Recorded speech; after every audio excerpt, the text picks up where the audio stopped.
Good evening, everyone. I'm Ankit, and you're watching the Indian Express analysis on StudyIQ IS, the session which goes live every day at 4 p.m. Right? So today is 3rd of June, and we are going to discuss important news and articles that I've picked up from our favorite, the Indian Express newspaper. Right? So the first article that we'll be dealing in detail is the political philosophy known as integral humanism, and this political philosophy was propounded by a social philosopher, a politician known as Pandit Deendayal Upadhyay. Now, political philosophy more or less has been asked in prelims before.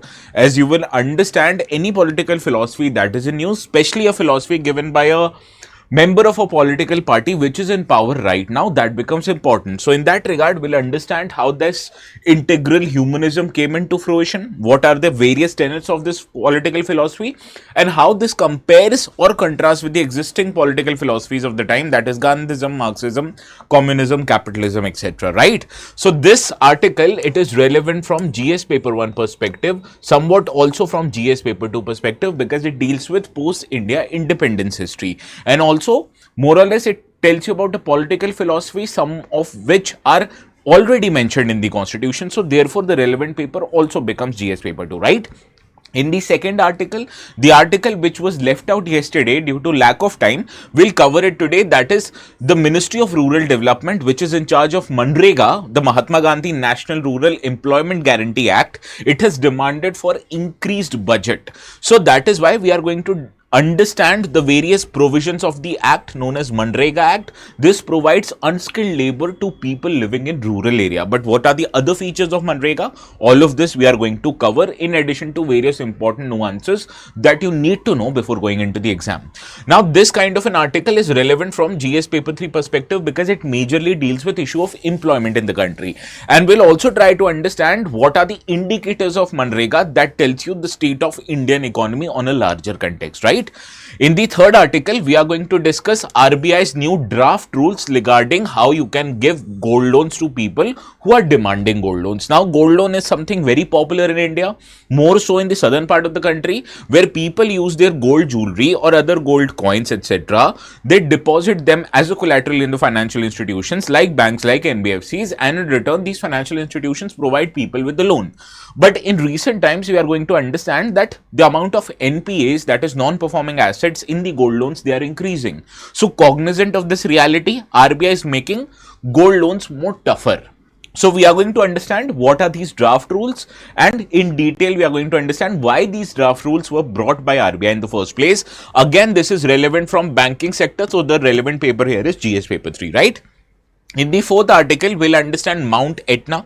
Mount Etna is a European mountain which is quite frequently in news because of the volcanic activity. Similarly, this time also volcanic activity or volcano erupted in Mount Etna, so that is why it's in news, and we are going to understand physiological characteristics of the particular mountain in news, that is Mount Etna. Similarly, Paraguayan president is on official state visit to India, and this is the first visit of a head of state after conduction of Operation Sindoor. So in that regard, we are also going to understand important features and characteristics of the country, that is Paraguay, something which is located quite far away from us in the continent of Southern America, but becomes important since the head of state is on official visit to India.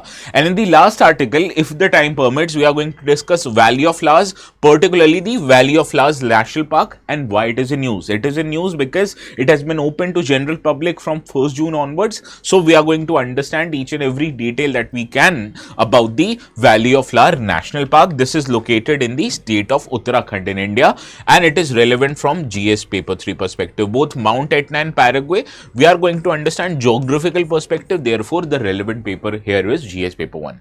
Understood? So these are the articles that we are going to cover in our today's discussion. Rana Deb, good evening. Bishwajit, Mini, Kanchan, Tani, Rishi, Shushmita, Akhil, Jui, Gaurav, Gibson, good evening everyone. Now if you want to download the notes, these notes will be available after the session ends on the Telegram channel known as ATS Live. So what you can do, go to the Telegram channel ATS Live, search on the top right hand corner, you'll find the channel, and if for some reason you still are not able to find the channel, this is the QR code which will definitely take you directly to the channel, right?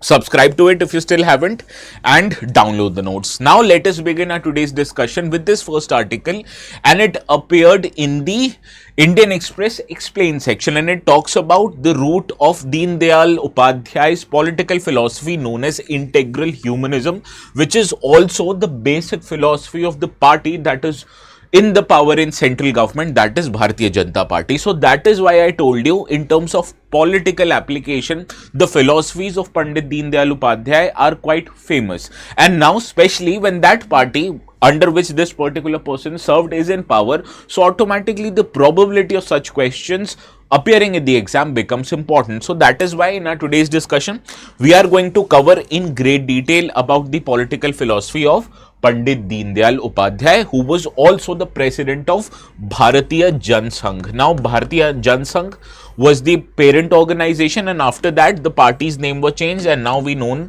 the party's name has become the Bharatiya Janata Party, right? So, Bharatiya Jansangh, you can say, is a precursor of Bharatiya Janata Party. Now, the BJP currently, it is celebrating 60 years of the political philosophy of integral humanism. If you can translate the word integral humanism in Hindi, it is known as Ektam Manavvad. But I am going to refer this philosophy as integral humanism for our entire session, because this is an English medium session. So, these two words can be alternatively used in the notes. So, please do not worry about that. So, you can understand the Ektam Manavvad. It roughly translates in English as integral humanism. And the thoughts of Pandit Deen Dayal Upadhyay, who was the co-founder of Bharatiya Jansangh, which BJP says is the basis of philosophy that the ruling party is currently following in terms of its governance, in terms of its polity, in terms of its economic policies. So that is why understanding what is integral humanism becomes important from our exams perspective. Now I'll give you a method to understand any political philosopher. What you need to understand before reading about that political philosopher is the timeline in which he existed. So, a person, if he existed, suppose in today, obviously his political philosophy will be to develop India further. Had been a person existed at the time of the India's independence, his political philosophy would have been different, right? So, understanding the timeline of that particular philosopher is the first thing that you need to know before understanding any political philosopher, right? So, in this regard, let us know few details about Pandit Deen Dayal Upadhyay. Obviously, he is best known for formulating the political philosophy of integral humanism, and in this political philosophy he said that humans, they are actually four-dimensional beings. They consist of body, that is sharir in Hindi, mind, that is manas, intellect, which means buddhi, and soul, that means atma. And the true progress of a human does not mean only bodily health, or does not mean only intellectual or mental growth. Rather, it means that all these four aspects have to get nourished in togetherness, and that is why you can say that a human is developed only after these four dimensions are developed. Not you can say that if a person becomes economically rich, he's a good person, or if he's mentally quite sharp, you can't say this, he's a developed person. You have to develop that person as a whole, which includes these four dimensions that I've measured. So this was the first political idea that he gave. Now, important literary works that he published, also important from our news exams, that is Rashtra Dharma is a monthly magazine, Panchajanya, which is even published till date, it is a weekly newspaper, Swadesh, it was the daily newspaper, and he authored a drama on Chandragupta Maurya and his biography, and also he authored works and biography of Adi Shankaracharya. And the legacy of Pandit Deen Dayal Upadhyay continues even today, because you understand he suffered a very untimely death as his body was found outside the railway station of Mughal Sarai.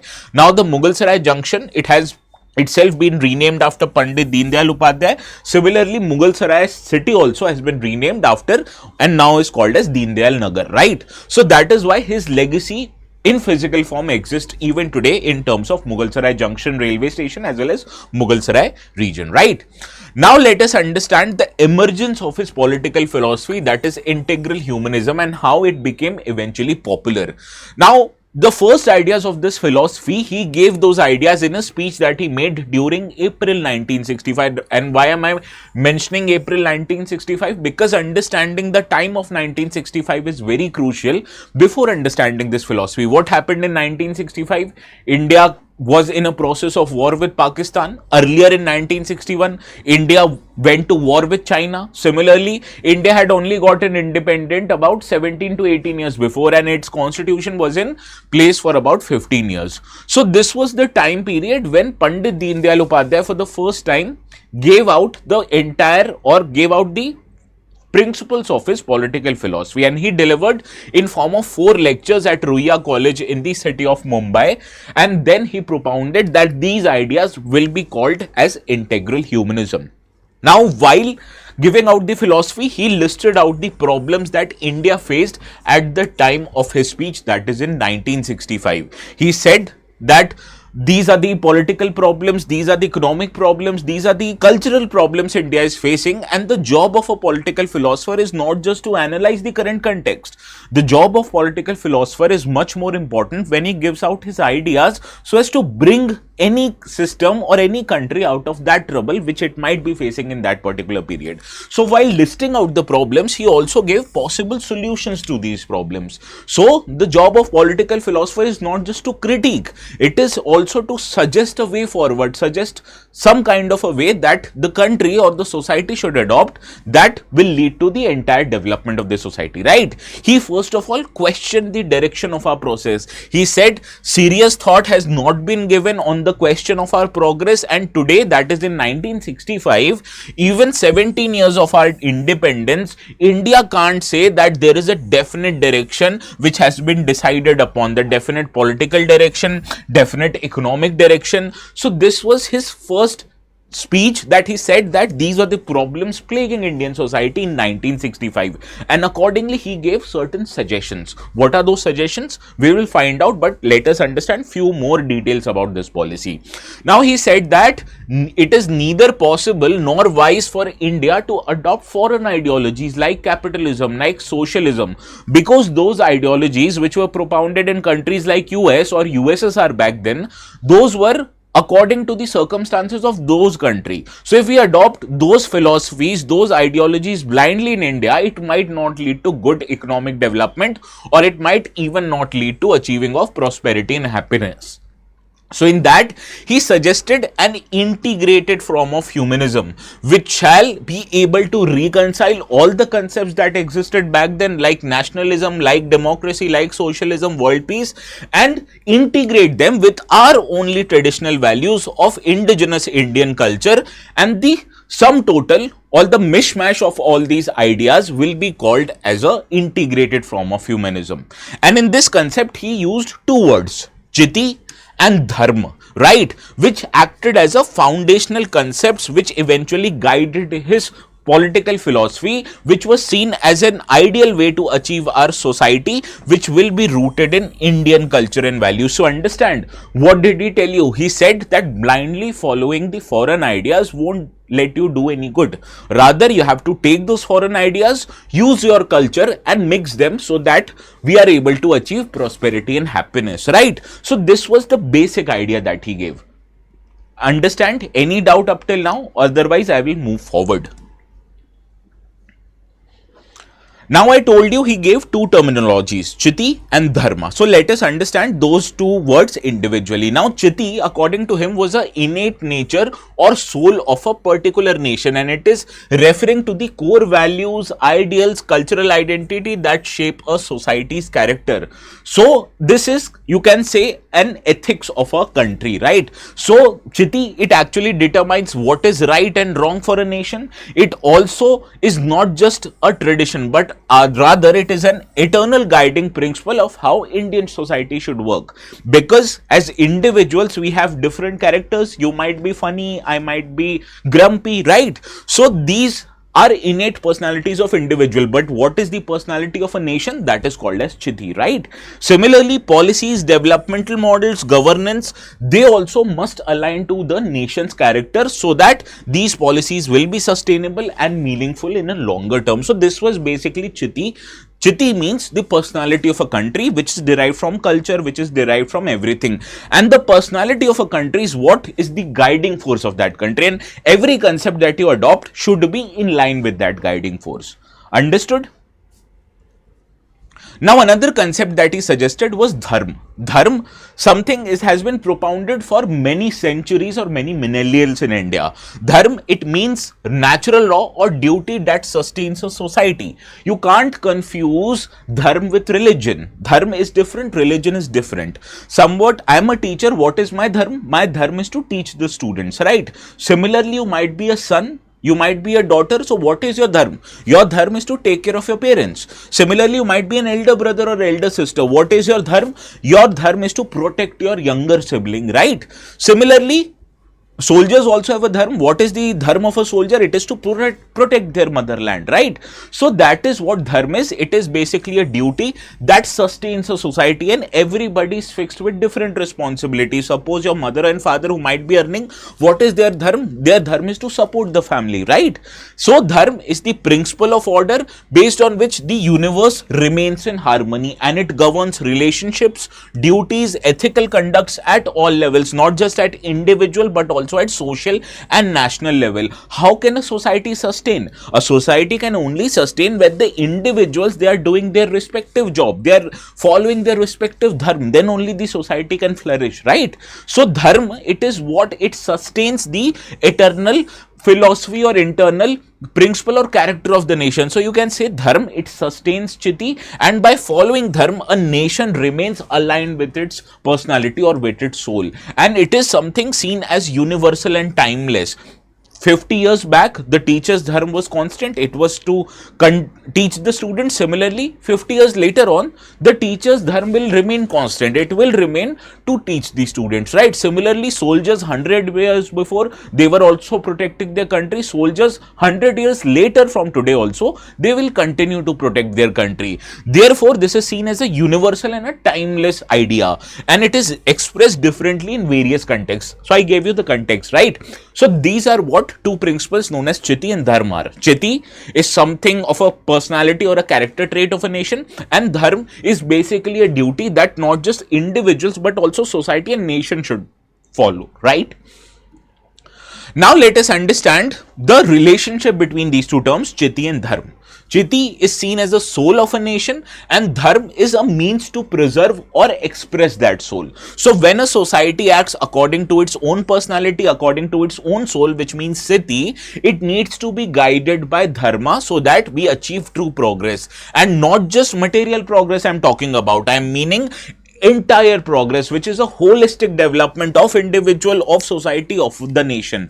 And in short, integral humanism, the political philosophy, it places Chiti and Dharma at the heart of vision for making India a harmonious, indigenous model of development, one which aligns with India's unique civilizational ethos, right? So this was the intention of Pandit Deen Dayal Upadhyay. He wanted not just to make country economically developed, but he wanted to make country developed as a whole, where individuals, individual groups and nation as a whole, they progress. And it does not mean you leave out one section of the society, you leave out multiple sections of the society. Understood? So that is why this kind of a political philosophy even today remains quite relevant. Now, moving forward in understanding key features of this integral humanism, it first of all was propounded on the idea of not individual or political nationalism, rather it was propounded on the idea of cultural nationalism. You can't see nation as a political construct, you have to see nation as a spiritual and a cultural entity, right? So that means whenever we used to say 20 or 2000 years back, India existed, not in its current political form, but in terms of its idea, which includes current areas of, say, Pakistan, current areas of, say, Bangladesh, and some might argue even areas of Myanmar and Afghanistan, right?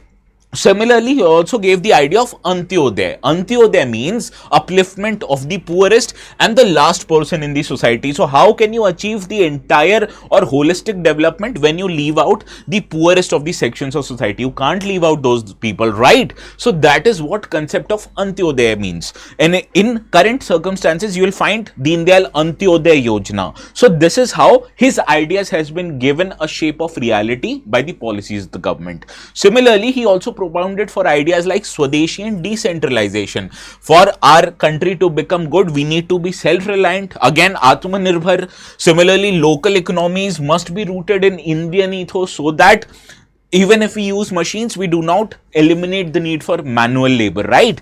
Similarly, it rejects the ideas of capitalism and socialism, because both of these ideas in itself, or original ideas, they are seen incompatible with Indian construct or Indian philosophy.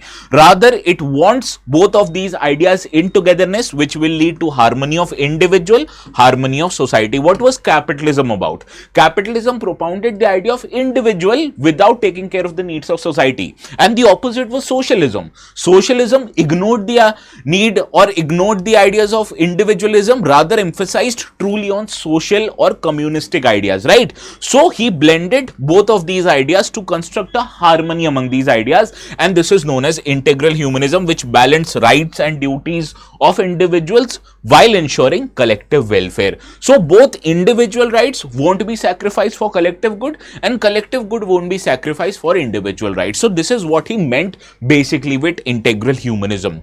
Now he also gave many political ideas which can play a very important role in our nation's economic policy. First of all, his time of speech was 1965, and what was the problem India was facing? It was facing problem with need of food, it was facing problems of unemployment, low economic growth, wars, which created a lot of economic problems in the country. So that is why he gave certain economic ideas. First, he said that you need an assurance of minimum standard of living for every individual, and also you need to prepare your nation to defend the interest of the nation. And this was in context of wars that India has fought till 1965. Further, he wanted to increase above this minimum standard of living, where the individuals and the nation as a whole acquires the means to contribute to the global good. And this is what is the basis of Own India's Soul or Own India's Chiti, right? And the provide meaningful employment to every able-bodied citizen, so that we are not wasting and not extravaging and utilizing our national resources in what? In a sustainable manner, right? So this is quite in line with the needs of India back in 1965, because we had a large population, but we were not able to feed the population. So this is where assurance of a minimum standard living comes into play. And also in 1965, we faced many wars even before that. So the need at that time was to prepare India to secure India security wise, right? And similarly, while providing and ensuring minimum standard of living, you have to progress your country so that your country as a whole contributes to global good. And also while doing so, you have to provide meaningful employment to all people living in India who are willing to work. Similarly, other ideas that he gave was that developing of suitable machines for Bharatiya conditions, which means taking note of availability and nature of various factors of production in India, and also develop machines accordingly. What was the need of India at that time? India was a very big populated country, so you can't just bring on machines which will eventually replace manual labor. You have to bring machines that increases the productivity while ensuring that the employment figures are staying put. Similarly, this system must help and not disregard human beings, protect the culture and other values, and cannot be violated at the significant risk. And the ownership, India at that time was facing a big question whether the ownership should be entirely private or ownership should be entirely public or government based, right? Now he said in this idea, we can't blindly follow either of these ideas. What you need to do, that is the question of ownership, whether it be state ownership, private ownership, or mixed kind of ownership, that should be decided based on pragmatic and practical basis. So in 1965, India's private sector was not well developed. So we saw government took a increasingly important role when it come to ownership of private means of production. But gradually as India became developed from 1991 onwards, we saw there is an increased privatization. Now the biggest companies in India are not government owned companies. These are private owned enterprises, right? So this is how the question of ownership can't remain static. It has to be dynamic based on India's need and circumstances. Understood? So these were his political ideas that he propounded on a larger basis. Now let's see if you are able to solve certain questions that I've curated. These kind of questions are majorly intended to solve your any doubt that might exist. And questions like these are often asked in the prelims, as you can go into PYQs and check, okay?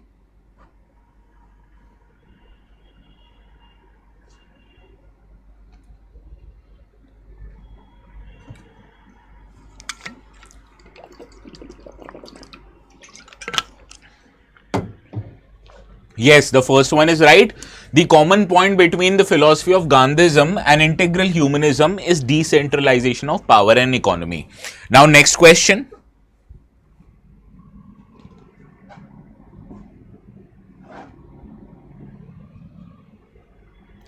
Yes, Reshma, Dakkan, Mini, Sarang, Shushmita, Akhil, Rishi, Kanchan, all of you are correct. Now, next question.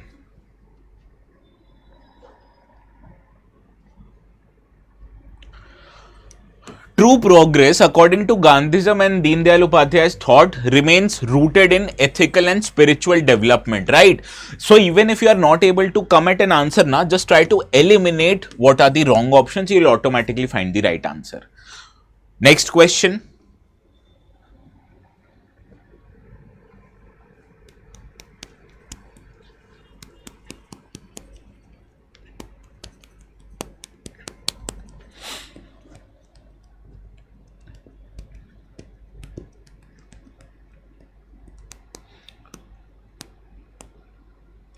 Sarang, Mini, Dhakkan, Shushmita, Akhil, Reshma, all of you are correct. Option B, he rejected Western model, and both of them they rejected following Western model of development blindly. Now, last question in this article. In contrast to Marxism, both Gandhism and Deen Dayal Upadhyay's philosophy embrace what of these four?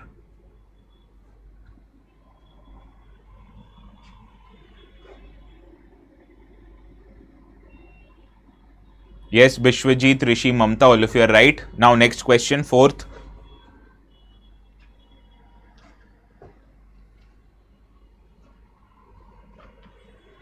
Yes, Sarang, Reshma, Dhakkan, Kanchan, Bishwajit, Mini, Rishi, all of you are right. Uphold the dignity of individual and community. You can't ignore one for another. You have to take into account the benefits of both, right? So this is what concludes our first article. Now moving to the next article, which is yesterday's left out article. It says that rural beneficiaries in MGNREGA has dipped. So whenever MGNREGA is what? It is an employment program of government. So whenever economy is growing, you understand people demanding government employees will be low. So the demand for MGNREGA will fall in case of higher economic growth, and opposite is correct. So whenever our economy is slowing down, God forbid if that happens, but whenever our economy is slowing down, people will start, or people will try to people will lose their jobs, and then people will demand for more such employment programs like MGNREGA. So whenever economy goes down, MGNREGA demand picks up, and whenever economy is growing, MGNREGA demand falls. But despite this dip in MGNREGA demand, the Ministry of Rural Development is demanding 12% higher budgetary money from the government. So in this regard, let us understand the context of our today's discussion. Yes, Preeti, correct. Reshma also correct. Now, context of the today's development is that Ministry of Rural Development, which overlooks this MGNREGA scheme, it is seeking an outlay of 5.23 lakh crore for Mahatma Gandhi National Rural Employment Guarantee Scheme, MGNREGA, or Guarantee Act, MGNREGA Act, for 5 years until 2029-2030, and this is seen as a 12% increase in budget from the last 5 years. Now, this is an act, so it means it is a guaranteed, but this demand has been forwarded to Expenditure Finance Committee, which we have dealt with many times. This is a committee headed by Expenditure Secretary of Government of India. So this demand has been given to EFC, and EFC will analyze whether this demand will actually be fulfilled by MORD or not. But in our today's discussion, what is important is the scheme known as MGNREGA or MGNREGA S, right? So let us understand the scheme in great detail. Now, this was the scheme brought in 2005, back when Prime Minister of India was Dr. Manmohan Singh, and this is world's largest work guarantee program under the Ministry of Rural Development. And the objective of this scheme is to guarantee at least 100 days of employment in every financial year to adult members of any rural household who are willing to do public related work, which is a unskilled manual work. So what you understand from this discussion, that work is provided for at least 100 days. And where this work is provided? In rural areas. And what kind of work is provided? Unskilled manual work. So if I say this scheme is available in urban area, will it be correct? Will it be correct? Urban area? No, right? Because this scheme is exclusively available to people living in rural areas.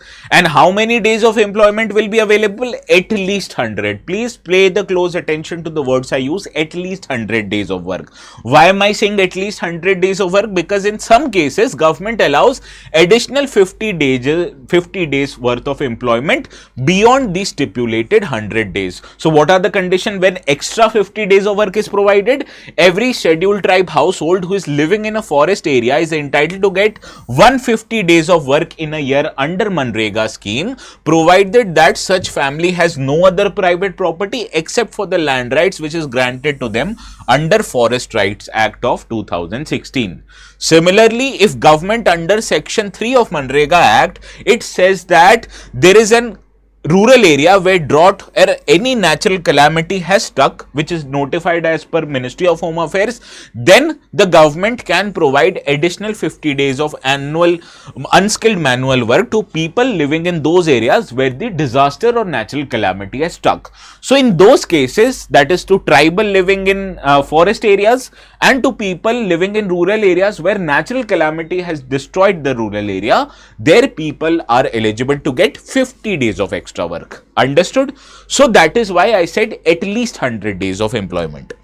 Now let us understand few details about this work. This actually is seen as a legal guarantee by the government. There are other acts like National Food Security Act, which mandates on the government to provide food to many beneficiaries in India. Similarly, Right to Education Act, it gives you the right, that is the children between 16 to 14 years of age, to get educated, right? So similarly, this is also a legal right where you can get work as per the government, and this act says that at least one of the total beneficiaries of this scheme has to be women, right?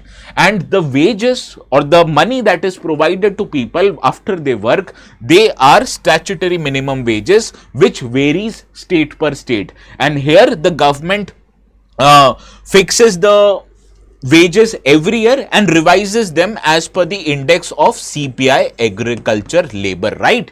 And currently the highest wage, it is available in the state of Haryana, that is workers are paid 400 rupees for their work every day, and the lowest amount of wage is in the state of Arunachal Pradesh as well as state of Nagaland. Here people are getting 241 rupees as their daily wages. So what you understand from this regard, the wages that are paid to the beneficiaries under the scheme, this varies state per state, and these are revised annually by the government as per the index CPI agricultural labor. Any doubt? Now, this is a demand-driven scheme. What is a demand-driven scheme? Suppose I told you PM Kisan yesterday, right? PM Kisan scheme is that those people that the government has identified, government will provide them with certain benefits. But here, government is saying that whenever people will come and ask me for work, I will provide them with the work, provided that those people are living in rural area and those people are willing to do unskilled manual work. That is why it is called as demand-driven scheme. So whenever government announces the budget, it says that this budget is expected to change depending upon how many people come to us and demand for work. So that is why it is said that this is a demand driven scheme, because the demand emerges from the bottom half. In normal circumstances, in most of the schemes of government identifies X or Y amount of people are eligible, so we are providing them with benefits. But here, the amount of beneficiaries can change depending upon the economic circumstances. And I told you this is a legal backed guarantee for every rural adult living in rural area. And whenever they apply for the work under MGNREGA, it is mandated that government need to provide them the work within 15 days of period. And if government fails to provide them work for 15 days since the time they've applied, then an unemployment allowance will be provided to those people from the government. And this is also seen as a method of decentralized planning. That is, the work which is done under MGNREGA, it is done or it is planned by Panchayati rural institutions like Gram Sabha. As you may have seen Panchayat web series, right? So here when they are digging the pit, those work has been, or the idea of that work did not come from Ministry of Rural Development, or did not come from state government. It came from the panchayat existing in the village itself, right? So that is why it shows this is a method of decentralized planning, because the lowest level of the government in India, that is Panchayati Raj institution, Gram Sabha, people who are sitting in the gram meeting, those people, they recommend what kind of work must be undertaken under MNREGA, and at least 50% of these work must be executed by Gram Sabha itself. Understood? So this is why it is so important a scheme. This is not a top-down scheme, rather it is a bottom-up scheme. Top-down scheme is that government plans, government gives fund. Bottom-up scheme is where the lowest level of the polity, that is the Panchayati Raj institution, they plan and people come to these institutions and demand for work, right? Any doubt in MNREGA right now? Now let's see where the money for MNREGA comes from. I did not tell you this is a central sector or centrally sponsored scheme, right? Because this is a very different kind of a scheme. Basically, this is not a scheme, this is a legal guarantee in a form of act, right? That is why MNREGA is called as MNREGA Act. Now here the funding for this MNREGA, the central government is responsible for paying 100% of cost of three components, that is wages, administrative expenses and social audit units. So whenever any infrastructure is constructed by MNREGA, people living in that village constituting known as social audit, they verify whether those work has been created as it was originally intended. So for all these costs, administrative cost, wages to the labor and social audit cost, 100% of these fundings are provided by central government, and central government in addition to that provides 3/4 of the material cost used in the scheme, including payment of wages to skilled and semi-skilled workers, buying cement, gitti, etc. All of this 3/4 of the amount will be paid by central government. Now let us understand what the state government will pay. State government is responsible for meeting cost of unemployment allowance. So whenever government is unable to get them the work in 15 days, the unemployment allowance that is given to workers, this will be paid by state government. Similarly, 1/4 of the material cost here, I told you 3/4 of the material cost is borne by central government, whereas the rest 1/4 of them it is borne by state government. And administrative expenses of the state council, which is responsible for monitoring of MNREGA in state level, all those expenses are borne by state government. So understood how the funding is divided between these two governments. There is no fixed formula like central sector scheme or centrally sponsored scheme. That is why I did not tell you this is an example of either of those two. Now, if you have understood it, let's see how many of you will get this answer correctly. Naim, Amit sir nahi, Ankit sir.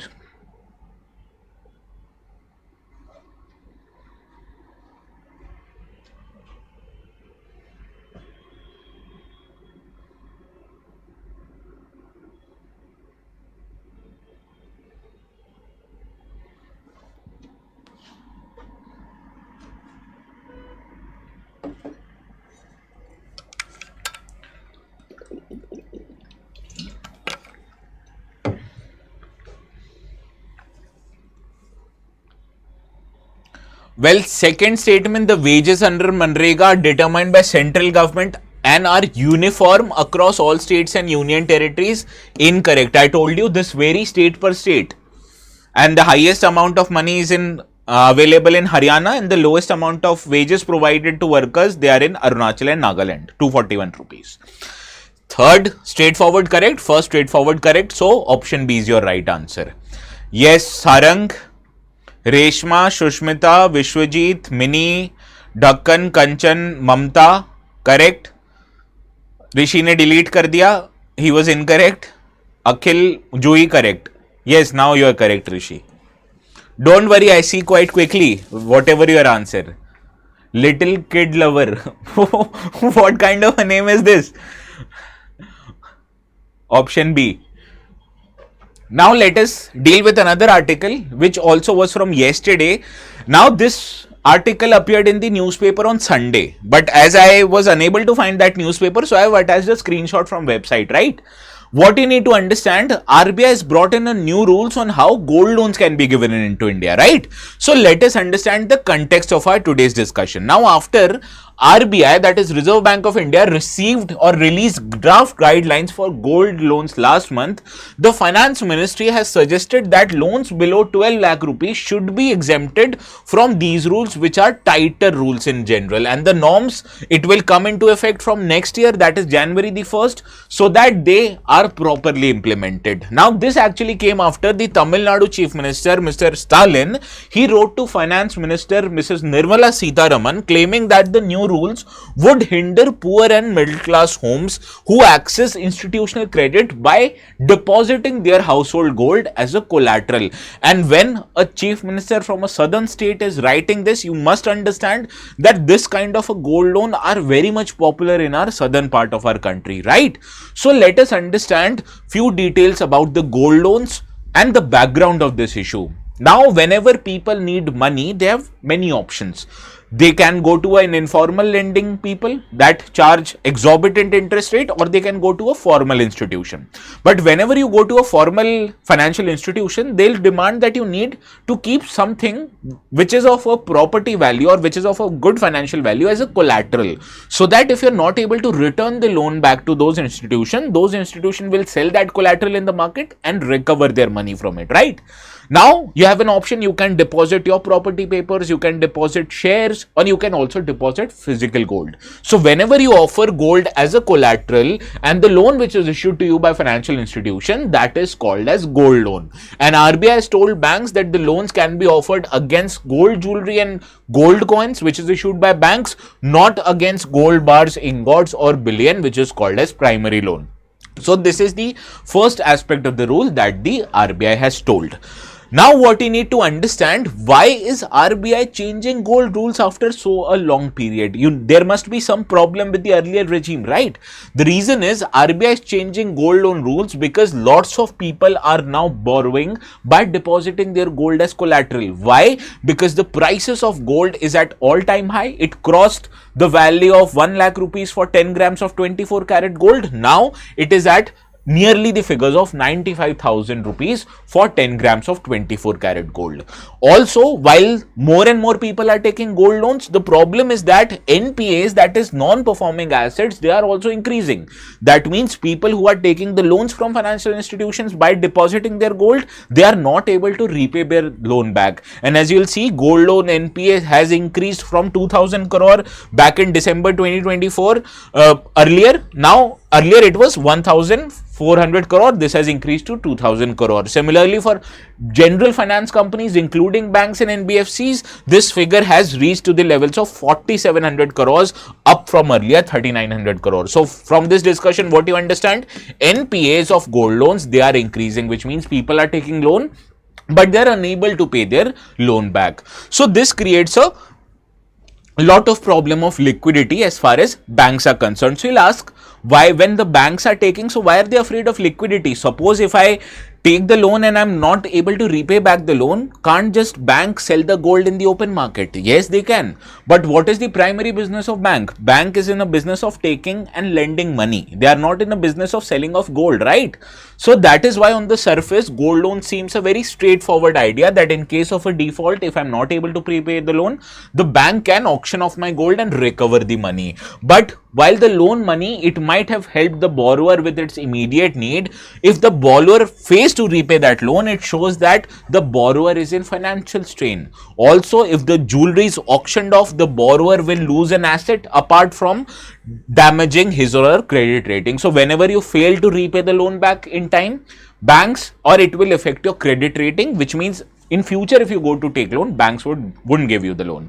Also, gold in Indian household is not just seen as an economic asset. For many people, gold also has a sentimental value. Ask your mother, ask your sister, who must have received some gold during her wedding, and the attachment of that gold for that person is quite prominent. So, it also holds a sentimental value, also has a emotional value, right? So, suppose if you, for some reason, you deposit that gold in a bank as a collateral, and if you are not able to repay the money, bank will sell off your gold, right? So that also, there is a sentimental value attached. So whenever that gold is sold off, it might damage people socially and mentally also. So these are the reasons why this is not as good as it seems. Similarly, for banks also, this is a big problem. For suppose if the gold that the bank has taken was not valued properly, or if the value of that loan was quite high with the respect of gold that they have used as a collateral, or in future if the prices of gold crash, then banks won't be able to recover the money properly.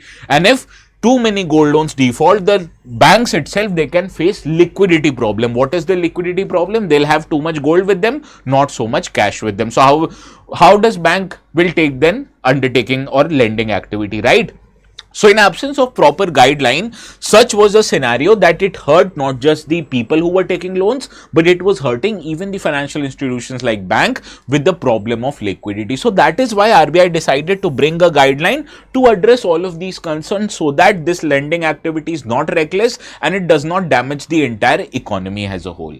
Right? So in that regard, let us understand what are the new rules that the RBI has brought in. Now, whenever you go to bank and say deposit 1 lakh rupees of gold, banks won't provide you the loan worth of 1 lakh rupees. Banks will provide you loans worth of less amount of money, and this is called as loan to value ratio. So the RBI said that the maximum loan to value ratio in terms of gold, consumption gold, it can't be more than 75% of the value of gold. So it says that suppose if you deposit 1 lakh rupees of gold, then the maximum amount of loan that the banks will provide you will be worth 75,000 rupees, not more than that. Understood? Similarly, lenders will have to put in place as a standard operating procedure to ascertain or to verify what is the value of gold that has been deposited by customers, and only the qualified verifiers or qualified assurers of the gold can perform this function, so that both banks and both customer know the true value of that gold. And at that time, whenever the gold is being verified, the borrower who is demanding the loan must also be present to verify these claims. And gold which will be accepted as collateral will be valued on the price of 22 karat gold, whereas silver accepted as a collateral will be valued at 999 purity silver prices. So suppose if you deposit 18 karat gold, then your 18 karat gold will be, the terms of that gold or the value of that gold will be denominated in terms of 22 karat gold. So suppose if I deposit 1 lakh rupees worth of 18 karat gold, the banks will say in terms of 22 karat gold, this is value of 85,000 rupees, right? And accordingly, the loan to value ratio will also change. Similarly, you have to demonstrate that you actually own that gold which you are using as a collateral, because loans which can't be extended against jewelry whose ownership won't be verified, and if the original bill is not available with the borrower, then they will have to submit a declaration explaining that their jewelry that they are using actually belongs to them. And also in terms of loans, the money that you are taking in terms of loan, how you are using that money also has a bearing on the loan. Suppose if you are using that loan for consumption purposes like health related issue or settling medical bills, etc., then the terms of loans will be different. And if you are using that loan for setting up any business or income generating purposes, then the terms of loans will be different. So banks will have to make a distinction on what kind of or what you will do with the money that you've taken a loan by depositing your gold. And in terms of income generating loans, the lender, that is the bank, will monitor how your money is being used. And this requirement also kicks in for an increased amount of loan which is taken for consumption purposes. And if the consumption loan is a bullet loan is basically the loan where you don't pay EMI. After the end of the loan, you pay both principal interest as well as the principal amount, interest and principal amount together, right? So this is basically opposite of EMI. What you do in EMI, you pay regular or monthly installments. But in bullet loan, you pay the entire principal amount and the interest rate back after the end of the loan. So if the loan is a bullet loan, you can't give that loan for maximum or more than 12 months of period. And same eligible gold which you are using it as a collateral won't be used for taking another loan before you repay back the previous loan. So first, if you are having one kind of a gold and you have taken earlier loan, you have to settle that loan back. Only then you can use the same gold for taking the next loan. So these are the new guidelines that has been given by RBI to safeguard the interest of both banks as well as its customers, so that the loans don't become bad, and even if they are taken, the risks are minimized. And how much gold now you can pledge for loan, that has also been changed by RBI. The aggregate weight of gold or silver ornaments that you can pledge for taking the loan, maximum it can't exceed more than 1 kilogram per borrower. And in case if you are using the coins, then the aggregate weight is capped for 50 grams per gold loan and for 500 grams for silver loan. Similarly, lenders, they can't extend loans against repledged gold collateral. The same piece of gold can't be used to avail loans before you clear all the dues, that is the previous loan, right? So this I have already told you. So that is how you can pledge your gold, right? Any doubts? Now let's see if you are able to solve this question. This is a PYQ of 2015.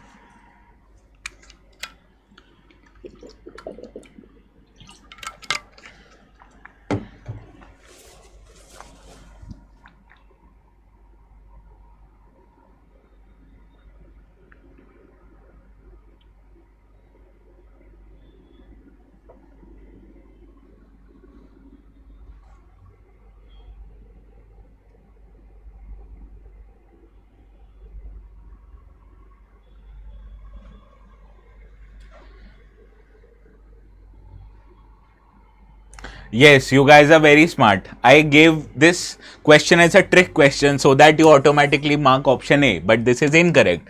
Convertibility of rupee means when you are able to convert your rupee into dollars or into pound freely, that is called as convertibility of rupee. So option C, freely permitting the conversion of rupee to other currencies or vice versa, is the correct answer, not option A, right? So that is why I thought I will trick you into solving this question incorrectly.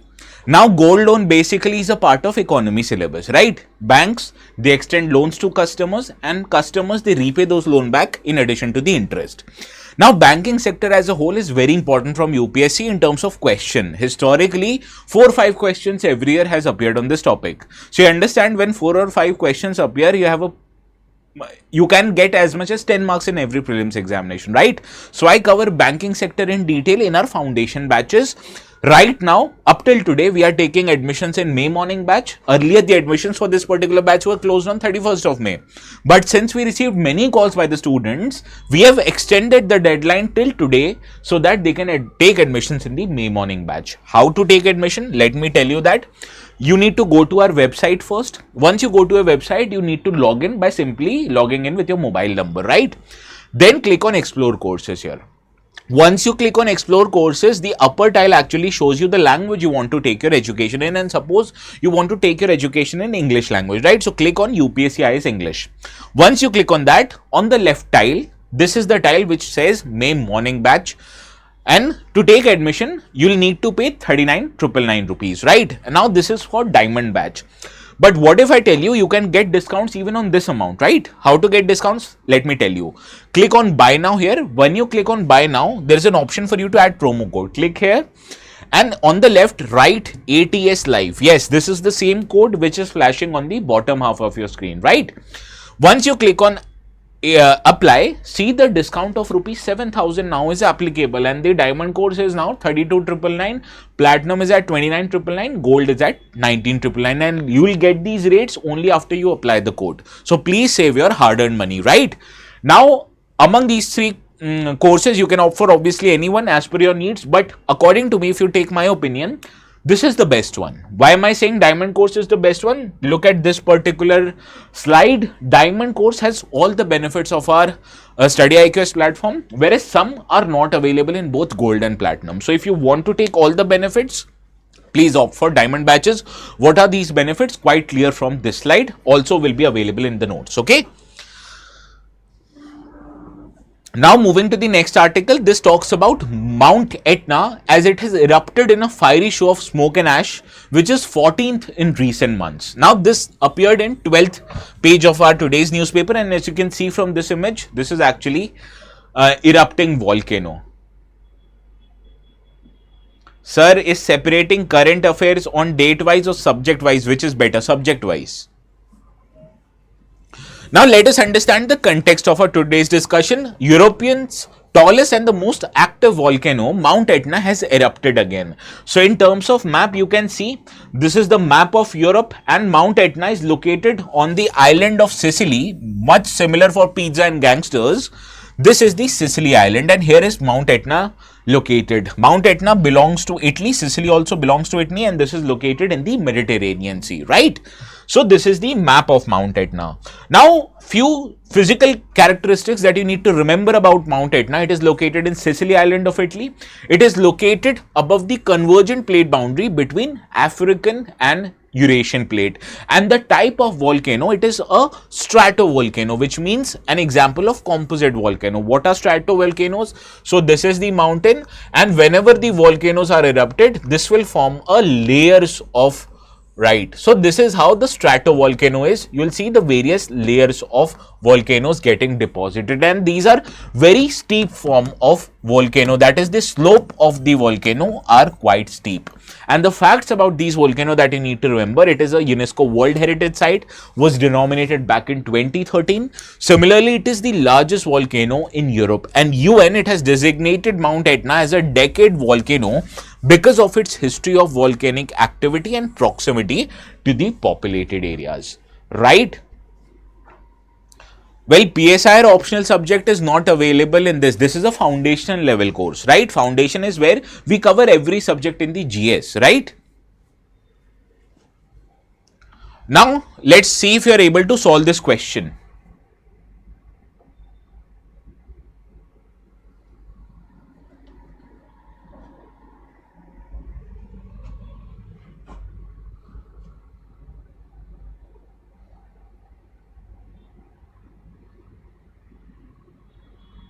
Well, Rishi, you'll have to take PSR separately, right? Please remember that. But you can use the code ATS Live. It will get you the discounts there also.